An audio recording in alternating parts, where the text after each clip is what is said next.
ఈ ప్రపంచం అంతా కూడా స్వార్థ ప్రజలతో నిండిపోయింది. వాళ్ళు తమ కోసమే తాము బ్రతుకుతారు.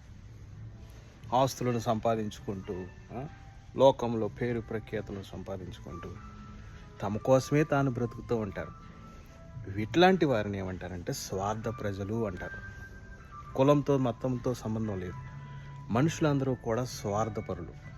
దీన్ని ఇంకో రకంగా ఏమంటామంటే ద కింగ్డమ్ ఆఫ్ సాటన్. మనుషులందరూ కూడా స్వార్థంలో ఉన్నట్టు తన జీవితాన్ని జీవిస్తున్నాం అనుకుంటున్నారు, కానీ నిజానికి మనుషులందరూ ఉన్నది సాతాను రాజ్యంలో. కాబట్టి మనుషులు అనుకుంటున్నారు మేమేదో మా కోసం ఆశలు తీర్చుకుంటున్నాం, మా కోరికలు తీర్చుకుంటున్నాం, మా కోసం మేమేం బ్రతుకుతాం అనుకుంటున్నారు.